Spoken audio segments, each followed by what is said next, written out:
ভারতীয় বাংলা সিনেমার স্বপ্ন দুনিয়ায় নেমেছে অন্ধকারের ছায়া। নবাগত অভিনেত্রীদের উপর জোরপূর্বক দেহ ব্যবসার অভিযোগে কলকাতার পরিচিত মুখ অভিনেত্রী আনুশকা মণি মোহন দাসকে গ্রেপ্তার করেছে পুলিশ।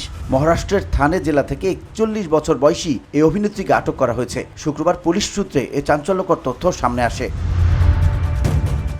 ভারতীয় গণমাধ্যম সূত্রে জানা যায়, গোপন সূত্রে তথ্য পাওয়ার পর পুলিশ দুজন ছদ্মবেশী গ্রাহক পাঠায় অভিযুক্ত আনুশকা মণিমোহন দাসের সঙ্গে যোগাযোগ করার জন্য। বুধবার এই অভিনেত্রী তাদের মুম্বাই আহমেদাবাদ হাইওয়ের কাছিমিরা এলাকার একটি শপিং মলে দেখা করতে বলেন।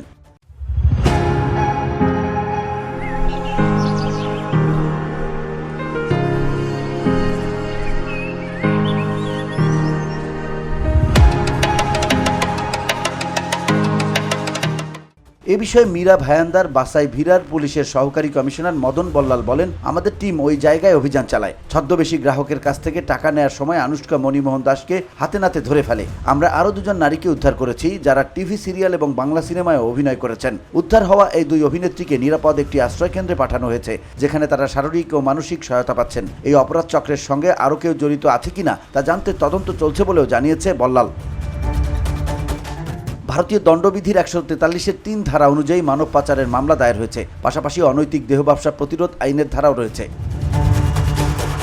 গ্রেপ্তারকৃত আনুশকা মণিমোহন দাসের ইনস্টাগ্রাম ও ফেসবুক অ্যাকাউন্ট ঘুরে দেখা যায়, পরিচয় হিসেবে তিনি লিখেছেন মডেল, অভিনেত্রী, Bollywood dance performer, content creator. এই অভিনেত্রী মুন দাস নামেও পরিচিত। VOD Bangla news desk.